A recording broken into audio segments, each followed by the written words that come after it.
And hello everyone. We are here today on the webinar, How to Grow Your Business Now. Who's excited? I see people here are the ones that are looking to find some answers on how that they can jump or ramp their business up and make some changes. Well, today I'm going to give you some immediate answers on how you can grow your business right from now and to set yourself forth on a path to optimizing your business vehicle and improve your own circumstances. Now, comment below if you like that. Great. You know, it's a privilege to be a business owner. It takes courage to go against the grain. It takes courage to go against those naysayers and to face each challenge, as we all know that sort of happens on a regular basis. But it is true. Privilege in the Google dictionary says it's a special right, an advantage or an immunity granted or available only to a particular person or group. So in saying that it's a privilege for us to be a business owner, I mean that we have had a need for change in our lives and want for more. More vision, more control, more ways to make money, more calls on how we utilise our time, and more importance, and so on. I want to be bettering our circumstances, our lifestyle. It's a feeling of importance, significance, and privilege is finding the resources to make our pipe dreams a reality and change our circumstances. This is a skill that not everyone possesses. So good on you for being here. So give me a comment if you agree. Supporting this statement is that you're here today, you're watching the replay. Not everyone's going to do it, but you are resourceful enough to find the time or find some information that once again can change your circumstances for the better. So on that note, let's get into it. Just going to go and share my screen.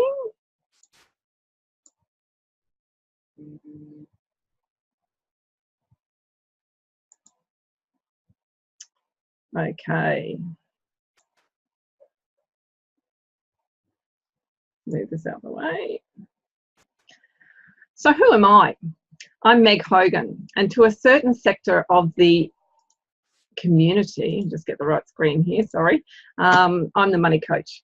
And that's where I'm pushing my money management plan out into the world to enhance some good foundations and wealth strategies to build your own personal finance and wealth. I also like to think I'm known as a #1 best-selling author in 2 countries, the USA and Australia, via Amazon.com. And my book is called Get Rich, Be the Voice. It's a book with a very strong message that once you know how to utilise the tools to grow your own wealth, it should be within your list of values to pay it forward. By seeing a cause or something that's greater than ourselves, whether it's to lift another's world of despair, maybe contributing your time, maybe lifting the bar on education, providing more tools, or even revolutionising the world's technology in the fight to save our species and the planet. So there's so many more things that you could put your stamp on to help change the way things are done. And some of them are just not good practices, or could be just damn right wrong. Contribution of time and money to actively promote and look for changes on how our world or the practices used could be better. Now, I'm wearing the cap today as a business coach, consulting my time and learnt experiences and knowledge from many of the great mentors out there today, like Tony Robbins, Robert Kiyosaki, Laurel Langmeyer, Chris Duncan, Bob Proctor, Andy Tanner, Garrett Gunnarsson, Jody Gellis, Denise Duffield Thomas, Mark Rolton, Dimphna Boholt, and the list goes on. For the last 5 to 6 years, I've been immersed in wanting to know how to better my own circumstances and how to really get on my way to building the wealth and transform myself into a better version of me. And you could say it was the art of becoming.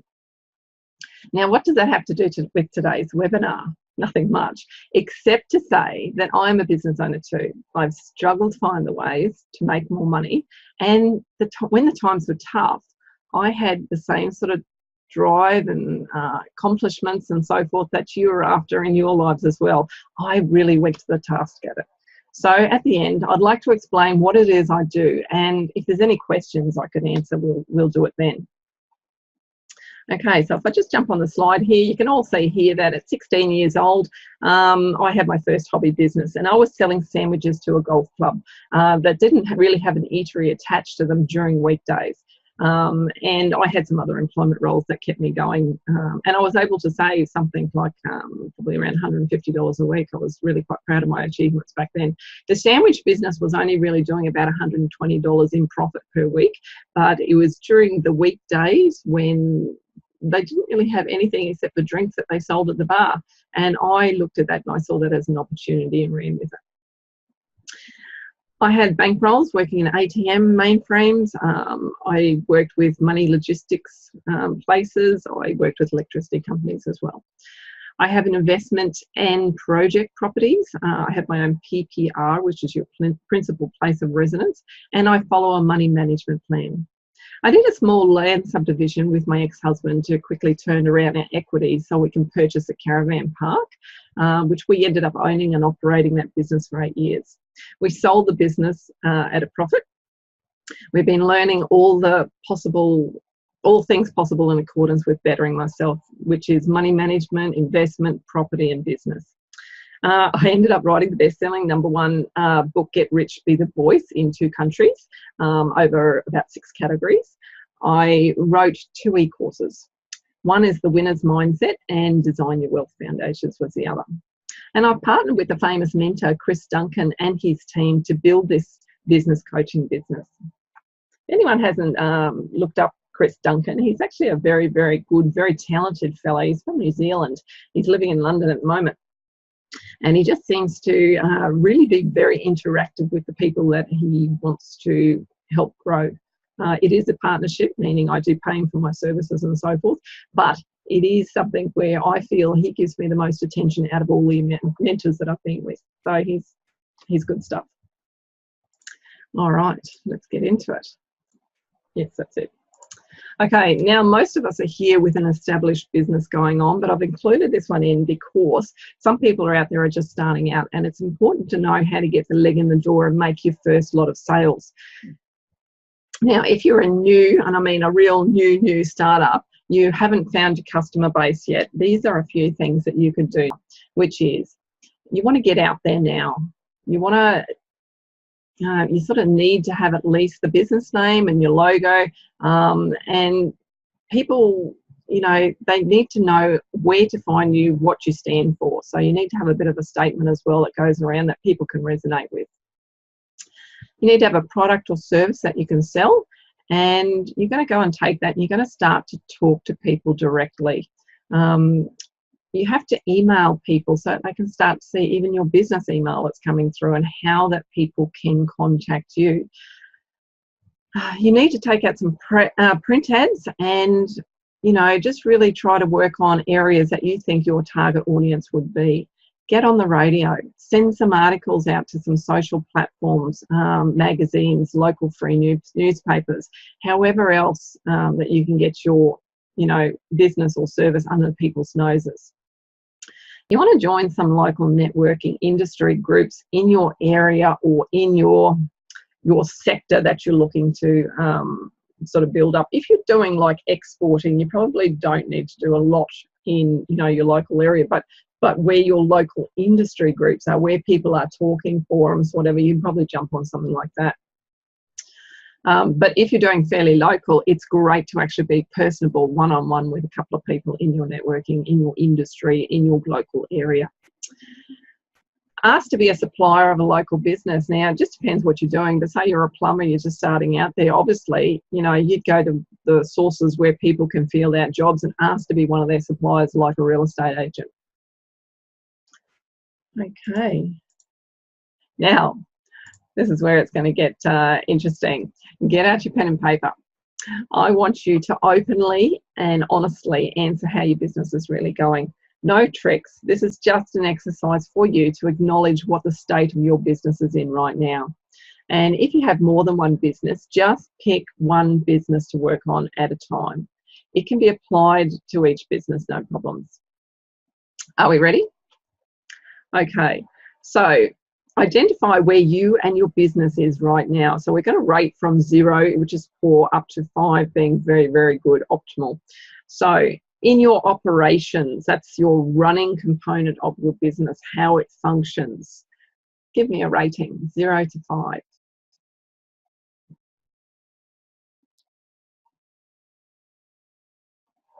Finances and cash flow. Now, these can be your business's finances, and whether you're cool with how much cash flow is coming in and out, you're not struggling to pay the wages, you can manage the bills okay, there seems to be enough, or are you facing a lot of seasonal issues that really causes you to have a bit of a problem, and maybe you haven't got your strategies worked out to be able to cover that. Just have a look and see how your finances and cash flow are running through your business right now. Your industry. If you're a caravan park and you're in the tourism business, your tourism industry, that one there, how is that industry going and how is your business going in that industry? Is it sort of something like, a business that's the gaps are starting to close, and it could be something like, okay, I'm thinking of Kodak here, and they've got the old film cartridges. Look at that industry now compared to the industry that it was. You can see that has diminished, and hardly anyone except for probably really good photographers now get cartridges. Everyone's pretty much digital or on their iPhones and so forth. Okay, staff culture. This is interesting. Your staff culture. Have you got a lot of fires being put out by yourself in your business? Have you got everyone working very congruently? Do you sort of praise a lot of what's going on out there? Is your staff feeling comfortable and have the ability that they can grow their own sort of selves within your company? Do you have a lot of staff that needs to be trained all the time? They come, they go, they come, they go, and you're forever just spending a lot of time there dealing with new staff and training and moulding and trying to get them sorted out? Or is it sort of everyone really knows what they're doing? It's kicked in. We've got a really great atmosphere. You come to work, people are happy to come to work. What's your staff culture like? Innovation and trends. Is your company actually participating in innovating new ideas? Evolving some of the products or services that you have, tailoring it to now what people want compared to what they wanted when you first started. Is there new trends like the mobile phones that have kicked into our sort of economy? Is that, or our environment, sorry, is that sort of something that now you can cater for in your business?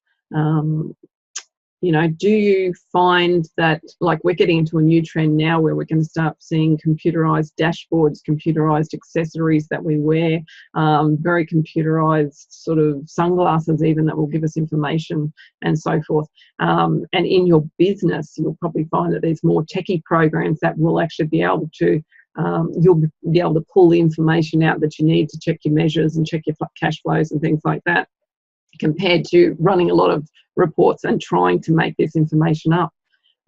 There's just a lot of things going on there. And how good is your business right now in dealing with some of those things? Being sustainable is the next one. Now, that's a bit of a tricky one. There's a bit of a cycle that you go when you have a business. You sort of start off early and you're sort of getting there, but cash flow is a bit dodgy, and then you get a bit better, and all of a sudden cash flow starts to be, supporting wages and bills and so forth, but you still haven't got any systems in place. You're doing it all yourself. And then you get up a little bit further and all of a sudden you start getting, the right type of people in there that is going to make the money. You step back a little bit and start looking at how you can do things and let your systems start taking over.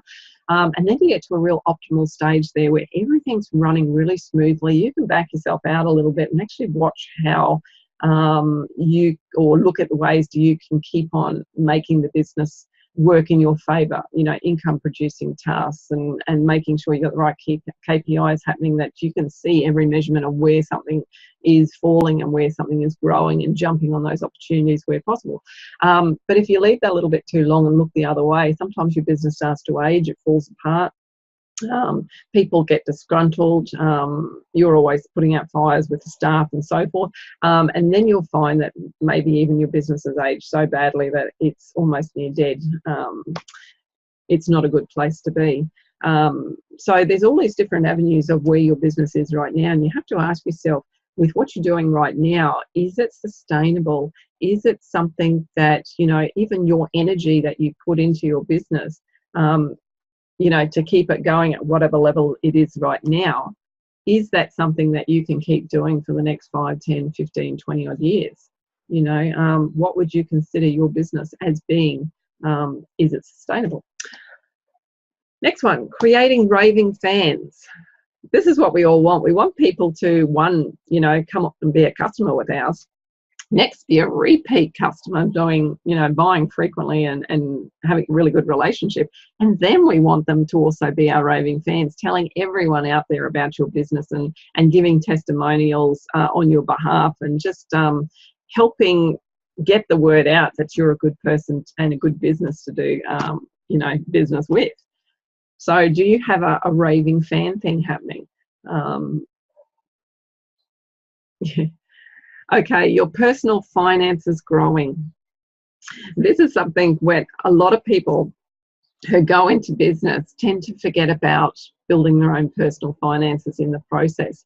They sort of think, no, my business is growing and that's, you know, we're doing really fine, it's worth whatever, but you haven't really been topping up your own personal finances. Who knows what happens to that business over time? It might be great now, but in, you know, 20 months' time, it mightn't be. It might be that there's nothing left. Or it may have doubled, you know what I mean? But you are not really your business. Your business is not really you. You have links and you have ties, but you can only really be in charge of your own personal finances. And that means that if you don't have a plan in place to actually be paying yourself and growing yourself, not really sure why you're in business. Because people who jump in business generally are there to, one, get the significance and so forth there, but they're also into, you know, knowing that there's more avenue that this vehicle can make some money, which in turn can build me up personally. Okay, so how is it going with your personal finances growing? Great, great. Okay, we all should have a rating of 0 to 5 for each answer. Does anyone need any more time? No, fabulous, good. Looking at your answers, is there any area that have 3 or more listed? 3, 4 or 5? Great, that means that you're happy with the progress of these sectors and there's still room for improvement, but you know, you're pretty much on track, which is really good. If you have any numbers like 0, 1 or 2, then these areas are where you should be looking at significant improvements to getting your business in peak performance that's essentially on flows to your personal life, your values and your wealth. Okay, next slide. In our next slide here, we're going to do something a little bit different. We're going to write a short answer against the questions of where you envisage your business going in whatever time span you allocate. Really think about this.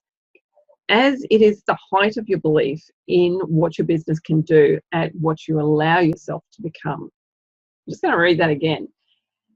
As it is the height of your belief in what your business can do and what it allows yourself to become. Okay, let's go for it. So we're just going to write a short, brief answer. So your involvement, think about that. If you want it to be at its best form, its best growing form, what is your involvement that you'd like to be, you know, putting into the business? Some might say complete being busy, managing it all. Others might say sitting back, watching it all happen in front of me, only in a management capacity. Some might mean as an investor capacity. you know, maybe it might be that, you know, you've sold out even. I don't know, whatever it seems to be at its best form. What's your core involvement? Oh, sorry. Okay, your personal finances.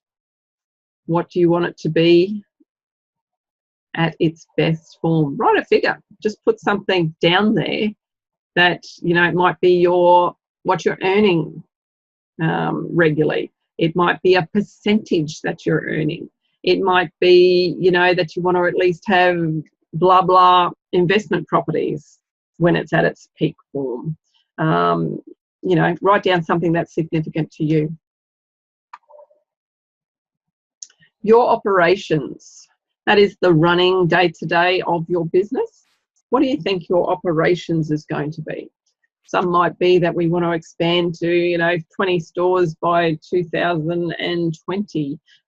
Some might be we want to, you know, have a lot of it outsourced, and we're only going to look after the small little bits and pieces here and there and fulfill that. Some of it might simply be that we're relying on all our new leads from, you know, having a partnership relation with online channels.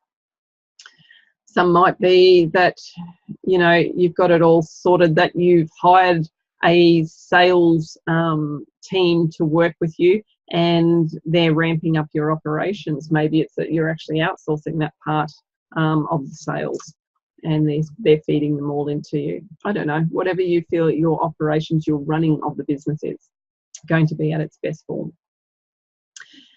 Your industry. So when your business is at its best form, how is your industry? How are you inside that industry?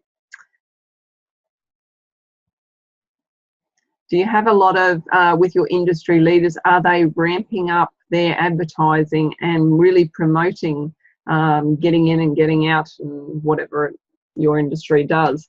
Is there a sway happening in your industry? What do you think's happening and where would you want it to be at its best form? Staff, culture, mission and vision. Now, I put this one in here because the mission and the vision over time gets really, really important of why you're doing things. And it's really, the mission is the purpose of why you're doing it, and the vision is where you're heading, what you'd like to see happen. And so with your staff culture, are they all helping you grow your mission and vision? Innovation and trends. It's funny, I go to a lot of conferences and they always tend to have someone who comes up there and they'll talk about what's going to happen within the next 5 years and what's going to happen within the next 15 years. And they're making all these judgments and assessments on whether this is even possible. And it's interesting to see how certain businesses that I know around here now may not be around in another 10 years' time. It's interesting to see how our cars are even changing, whether it's to do with fuel and economy and things like that. But now we're even heading into driverless cars and driverless transport systems, and how that's going to affect other people's jobs, and how it might be, if you're a supplier to some of these, you know, car places, how that might affect you as well, and what you'd have to do to change. Raving fans.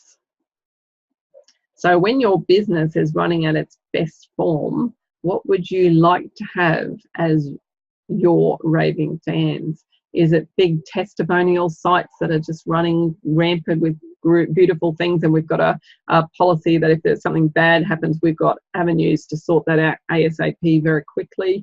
Could it be something that you sort of really work on your database so much that, you know, the people that you actually have that built your business up, you've really niched it down to who are the main performers in that business, in your database that is lifting your business, and, you know, you've worked out something that every month you do something wonderful for your database that are the top 20 or something. I don't know, whatever you seem to think that might correlate with your business. What do you want it to be when your business is at its best form? Fantastic. All right, has everyone completed their answers? Now you've made the first step in completing your business map for improvement. So that's from where you are now and to where you want to go. And the gap is finding the resources and exercises to help step you in the right direction. Sometimes it's hiring the right salespeople to fit in your world and lift your game. Sometimes it's drilling down into the overall customer experience to find out how to tweak it better for repeat customers. Maybe it is that you realise that you need more innovation, and because something's going to happen in the future, and you need to be there to make sure that if you're going to be sustainable, you can actually make it happen. Questions like these are great to have in staff meetings where everyone can pitch their ideas and help advance the business as a whole ahead. All right, the next one. We're getting through this, guys. That's really good. The 10 most common mistakes business owners make when running their business. We're looking at some of the mistakes that owners make. Sometimes knowing the pitfalls can actually offer alarm bells if steering towards some of these. I'm just going to read these here. Do it all themselves is number one.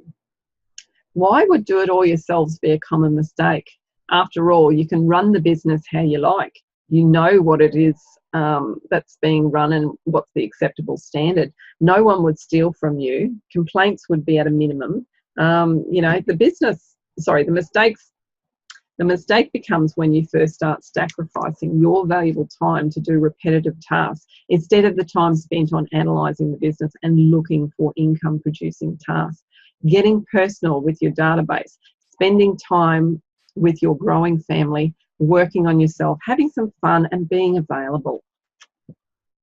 Okay, the second one is not hiring a talent pool. We like to curb the expenses just by putting people in roles that did not cost us the earth. So that's the thinking of staff equals expenses. What if you changed this mindset and thought that staff now equal assets? And when we think of assets, we're thinking an asset creates cash flow. The more staff, firstly, in areas that bring in money, would increase your cash flow. The more talent that helps people, sell your brand to the world opens up your fish pond for better leads. And the more talent that provides a superior, well-wanted product will enhance your business.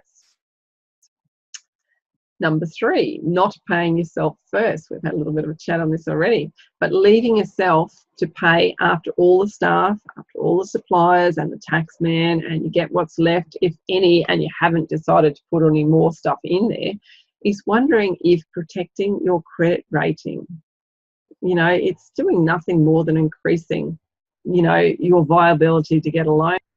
You need to look at increasing your wealth and the importance in your role you undertake, your survival of being able to keep running your business and so forth. You are the important one in business.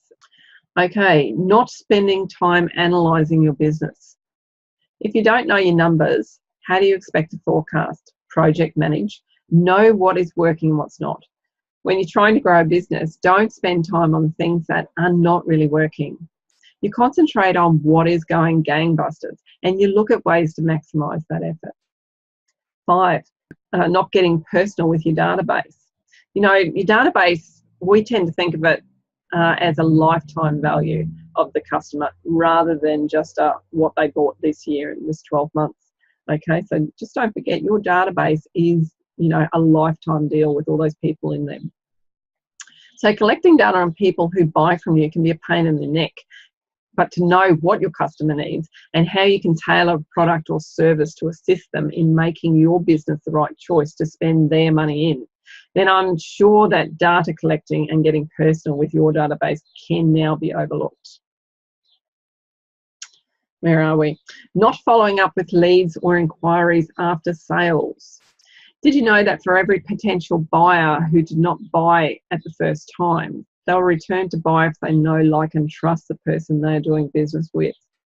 The lifetime value of a client, getting them to buy from you repeatedly, is worth every penny spent in advertising and getting personal with them. Serious money can be left on the table if you don't offer enough products and services to them. Not having a marketing plan or any up and down sells. Funnels, marketing plans can be thought as mumbo jumbo, annoying media that does no good to anyone. In fact, if you are thinking this, you'd be wrong. Being forefront in someone's mind is what marketeers strive for. Giving value-adding content raises one's level of trust and authority. Having a funnel that works 24 hours a day, 7 days a week is leverage at its best. Number 8, thinking your profit and loss statement is the only financial document to know. Getting excited over the turnover, hitting the highs year after year, I get that. Getting excited or not that you managed to make a profit that year is thrilling, but it's not enough. You see, a profit and loss statement is just a theory figure. If you went looking for that profit, you would see that it's already being utilised in the next year's plan, or it's paid into loan accounts that you can't really grab a hold of. Plenty of companies that have had great turnover and net profits, but did not have the resourcefulness to find ample cash flow to stay afloat, went bust. So in saying that, cash flow is king. All your decisions when projecting changes or buying acquisitions come down to cash flow, forecasted over and over the year. So the most important financial statement is a cash flow statement that every business should learn how to understand. Okay, and we're looking at 9, falling in love with your product or services and not your client. Your product or service in business may be ever-changing as your business ages. Your customer, however, may still be spending with you if you have made them feel important in the journey. Number 10, not understanding your industry, your SWOT forecast. This is a big one. We do this on a business plan, and it really should be something that you sit down and you do probably every 6 months. Super businesses have fallen hard when they did not change to meet the customer's needs. They didn't innovate when the economy changed, like Kodak, the film camera people. They were at the height of their day, and when the culture changed on how to take photos, which meant now turning digital, Kodak fell. If they had known how to understand their customer, understand the innovating trends, compile their SWOT, which is their strengths, weaknesses, opportunities and threats, and put it all into trying to be sustainable, they may have survived. Databases, getting personal and attentive. These few slides are just some things that you can do now. The purpose of a customer is to buy things from you. The aim of a business is to understand your customer. The purpose of your business is to make them a lifetime repeat customer that they would want to tell their friends. That is really important, those first 3 statements there. How we do that is we get to know them more. We market to their needs and wants, and we tailor our products and services. We supply them with a wow effect of satisfaction by giving them more than we say that we're going to deliver. We ask our database for referrals. Next one, time management. Make the shift from utilising all your time operating to taking more time to managing is the key. Here are some ways to find out how you can get more time in your week so you can start to analyse your business better. You need to spend time on your business to analyse it, to grow it. Time block your diary. And when they say time block, they're usually saying do 45-minute worth of really focused, attentive time doing one task. Okay, and then, if people are saying, oh, you need to come and do this, oh, you need to do this, oh, you need to do that, you have to say, no, it needs to be in my diary of when I do that. I want you to be able to handle that right now. Okay, identify tasks by priority. Do now, defer or delegate. A great one is to always have a manager's diary. You document everything in a big manager's diary. Put a little bit of a line down the page, and as you fill in your checklist of things that you need to actually go through and handle today, put on the side there, do now, defer and put a date, or delegate and put a person's name next to it. Okay, so you can start to streamline and work through some of those issues that crop up on a daily basis. Capture measurable data. This is really, really important. If you're going to analyse your business, you need to be able to know what are some of the metrics that are coming through on how you can tweak it to make your business more profitable.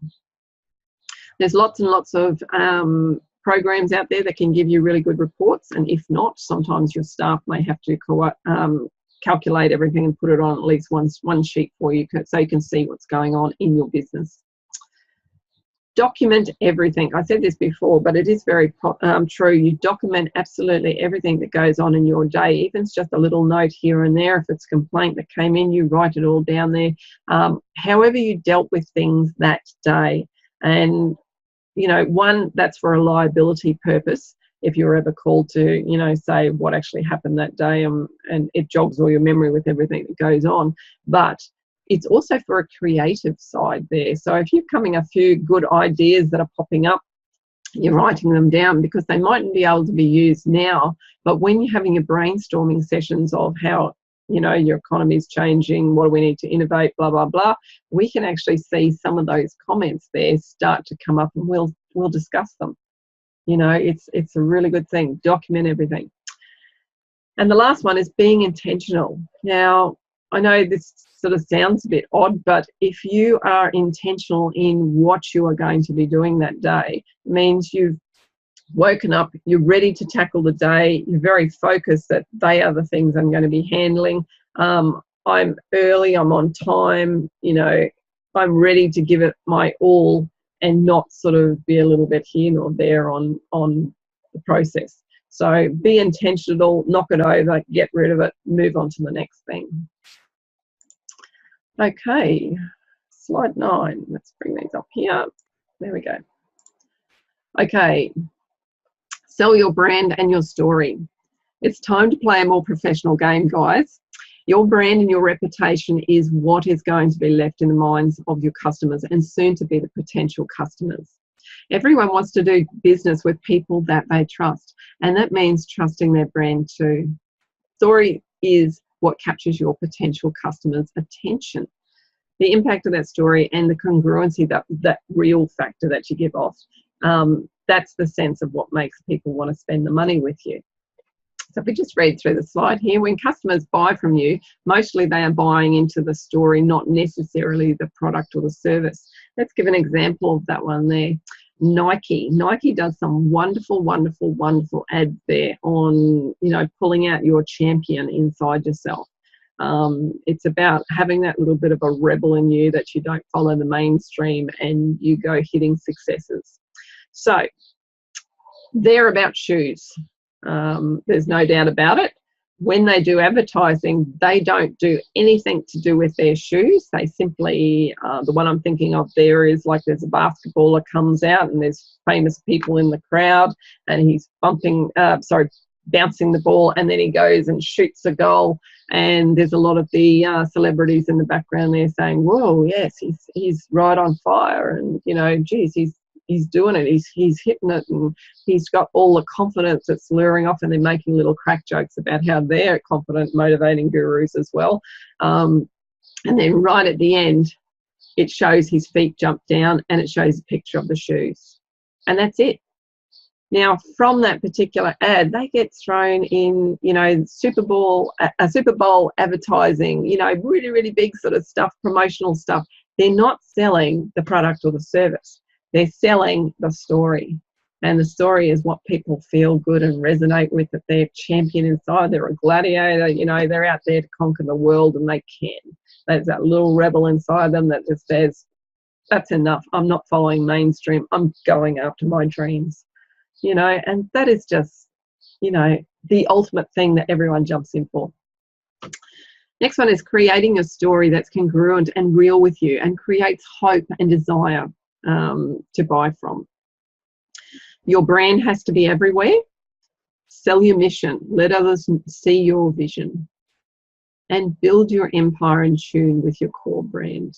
So when I say your empire, this is where you have your main stream of business, but then you might have a few other little side businesses kicking off. And when they're saying is, you know, don't have a panel beating van as your core business and then have a beauty store on the side as being part of your empire. Stick into what your core brand is. Know who your targeted buyers are. Getting to really know your customers can really provide them with the most instinctively and what they need before they need it. It's about being optimal in this area, but also you'll probably see how alike in areas they tend to be. when you actually go through and survey people.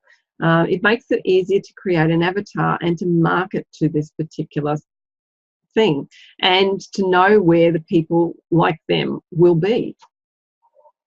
Okay, so if we're going to create a name for them, this is funny. I had a person who said, why do we have to create a name for our target avatar? And he sort of said, well, why not? And they said, but it just seems a bit silly. And then I thought about it. If you actually go and get a dog from, you know, hopefully the pet refuge, and you bring them home, how do you make that dog want to come to you? First thing you do is you give them a name, and you start to call the dog by the name. And this is the same thing. This is the same mentality. We're creating an avatar, and we're going to bring it some life, and we want it to come to us, so we're going to give it a name.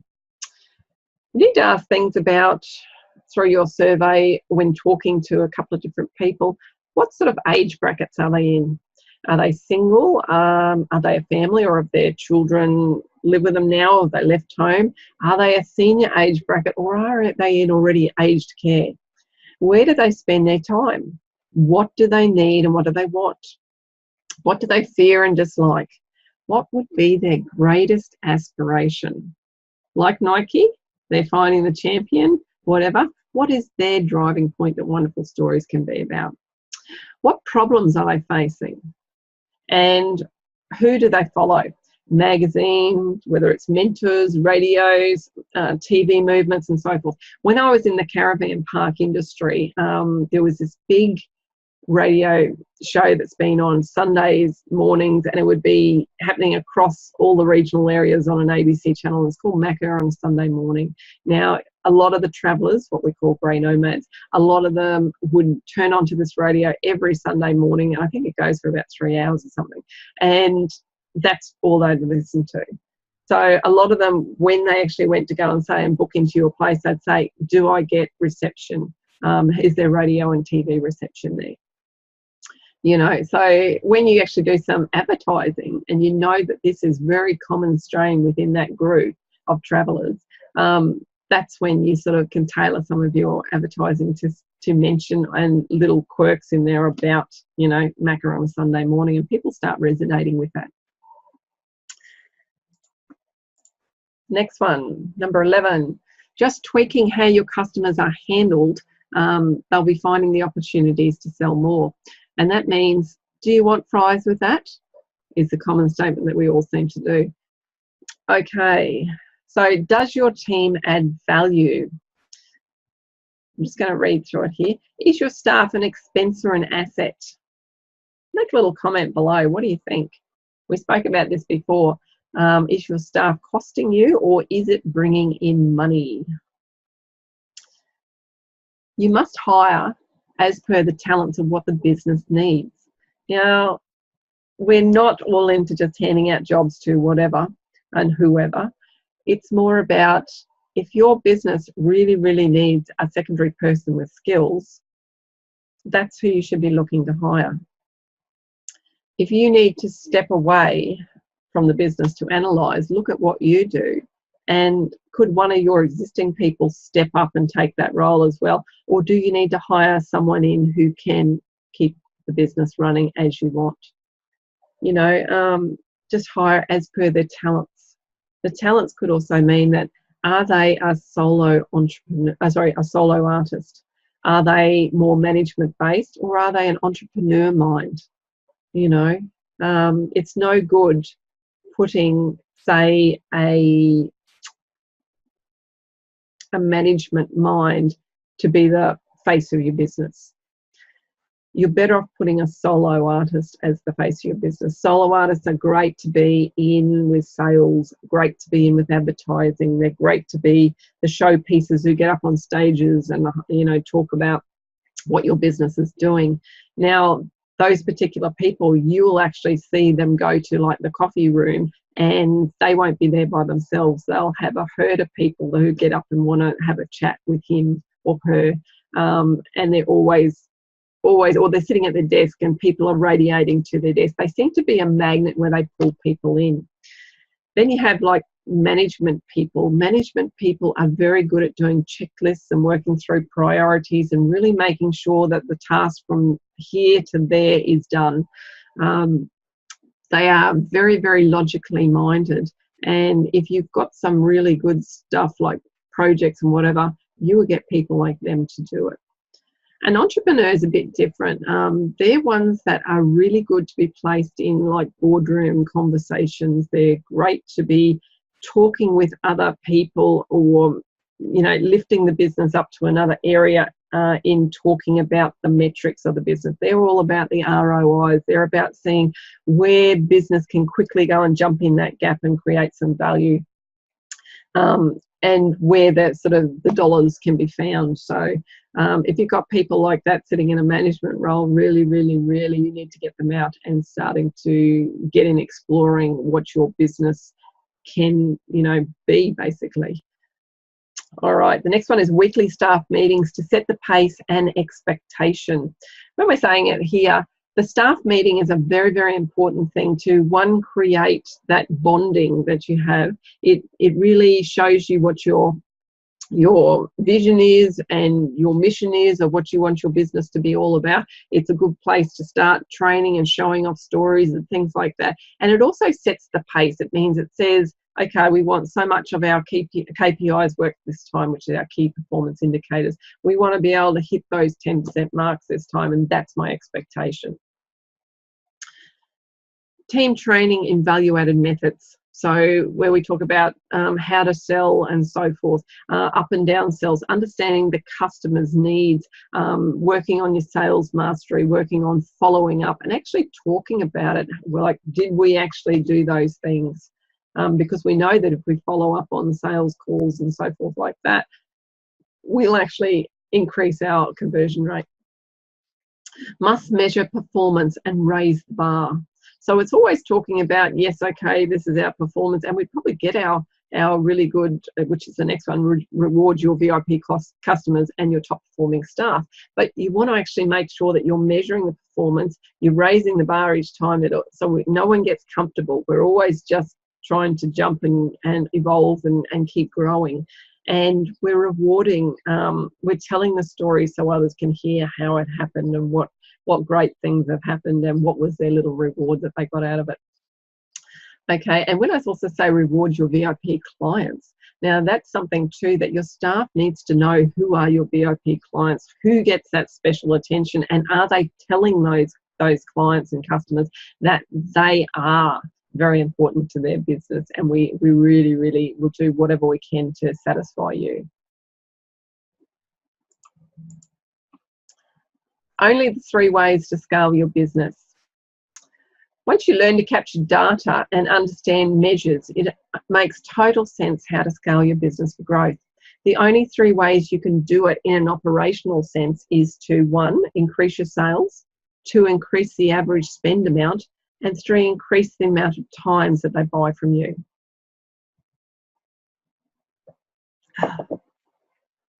You'll see from this diagram that just by raising 10% on each category over 2 years, it doesn't actually equal 60%.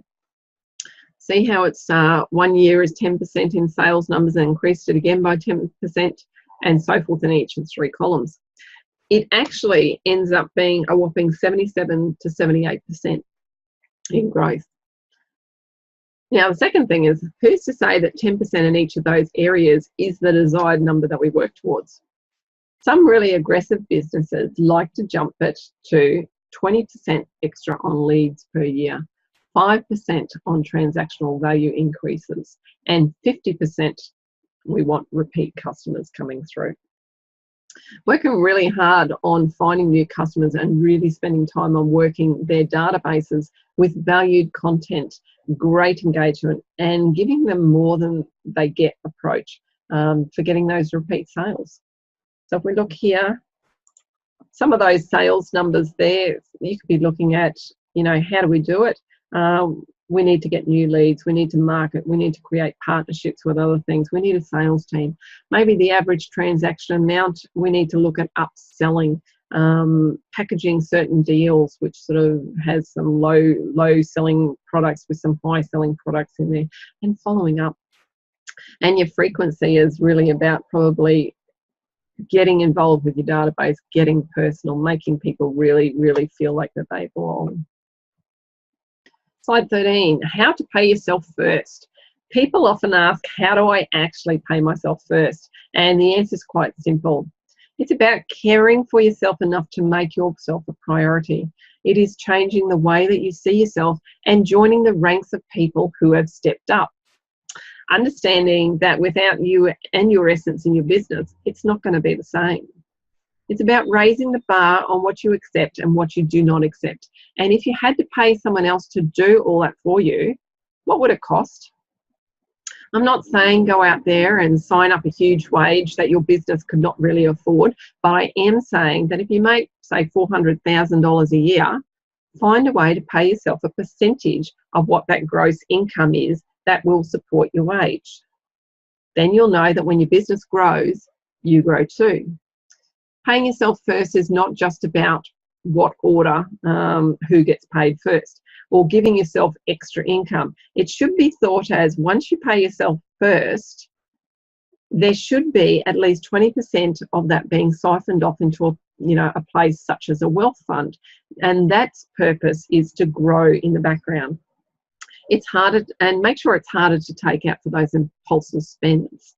So if we just come back to the slide here, it goes any sort of income that you get, whether it's your income that's being generated, the interest earned, the asset from a cash flow from an asset or a passive investment, that's where you make the money. The second step you do is you set aside whatever that percentage is and you pay yourself first. And then from that first payment, you take 20% of that and actually throw it into a wealth acceleration account where you can't touch it. All right? And then you go through and you look at what's left. You pay your staff and your contracted people because they're the ones that are building your business. You pay the bills of suppliers because they've also helped create it. And you bucket any leftover amounts for seasonal fluctuations, business growth and government BASs and taxes and whatever else. And if you're short that week, that's where you actually pull it out of this bucket account and just top it up. But you must pay yourself first if you're going to get ahead. You're in business, you're a stature of the community, and you need to be seen that you are growing like your business is growing. It's no good still driving the old car, wearing tatty clothes and having no money in your wallet to support any other community ventures if you're wanting the community to support you. So some questions here. These questions will go through many of your business owners' minds at some point or another. Most typical one I hear is, when does it get any easier? See if you can answer a yes or no to most of them yourself. With business coaching, it's all about you and your business. Working your business map of where you are and where you want to be, finding the strategies to get your business performing quicker than working it out yourself, leveraging off a mentor taught information from the world's greats, and having someone to keep you accountable as best as you need be. It's really about your life. Your business is just a vehicle to enhance your life. But if you can enhance your business, it also means that you can enhance your life if done the right way. How do you spend time, your money, and who you spend it with, like your greatest assets? You and your family is the key motivators to making your business work more optimally. So if you have a look at some of these questions, is my business still growing year after year? Yes or no? Does my business struggle to pay wages and my drawings each payday? Yes or no? Do I like what I do? Yes or no? Does my business align with my core values? Are my personal finances growing each day I'm in business? Is my role I play servicing me, my finances, and my family time? Do I know how to make the leap in turnover that I want? Now, if you answer no to any of these questions, I guarantee you that your business is not performing at its optimal best. And tweaking parts here and there can set you on a clearer direction to fire up your business again and the role you play. Meg Hogan Business Coaching. If your business would like some guided help in growing, then we should talk. Building a business map is the easy part. Implementing strategies and being accountable is where I help your business grow now. There's my link, calendly.com Meg Hogan. If you like what you've seen, please join us on our Facebook group. We've got one called Brainstorming Business. It's only a fairly new group. This is where we start the conversation about business, where other business owners are there to fill in some answers and, you know, help on that anyone has questions on. There's even a promo day where you can put yourself in the spotlight and your business of what you actually do. If you want to trial any of my services, we've got a standard consultancy, which is $375 for the week. That's a 60-minute strategy call, and you can book as many online 30-minute sessions as you wish during that week that my calendar permits to unfold your plan of action, and you can take it from there, you know, once you've got all the information yourself. There's no lock-in contracts for this one. It's just $375 for a week of coaching. But I would probably suggest the 12-week coaching program to really take full advantage of the offer. It works out roughly $250 a week if paid the full fee up front. If you're on a payment plan, maybe it works out $275 per week for each session, but you are locked in for a 12-week commitment. So you'll get 60-minute weekly coaching sessions, and you'll also be able to make extra 30-minute sessions at no charge if you need to talk more about any of the things that you're dealing with. We also work through a plan. You'll receive follow-up email to prepare for the next week's sessions. You'll be added to my Facebook group, Brainstorming Business, where we discuss the topics of business, and you'll get the money management plan that I talk about. You'll get an ebook called The Man from Babylon in Review. Now, that's a wonderfully mastered story that with tremendous wealth lessons within it. So a really, really good, quick read. And I'll also throw in a few chapters of my #1 best-selling book, Get Rich, Be the Voice, just to help you on your journey. At the end, you'll be versed in the knowledge that I've been taught, and it cost me like over $120,000 to learn it. Just like the Tony Robbins Business Mastery course, and this is just one of the course where I also paid the travel and the accommodation, but it was about $10,000 Australian. Now, it's much the same of what I learned there is what you're going to be told in this 12-week course. So let alone the teachings of $9,500 for Laurel Langmeyer's stuff, $15,000 odd for Chris Duncan's stuff, and then there's Robert Kiyosaki and so many more that were out there.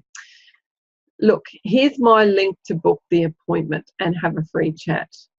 You'll talk directly with me, and I promise you, if I'm not a good fit, I'm going to tell you so.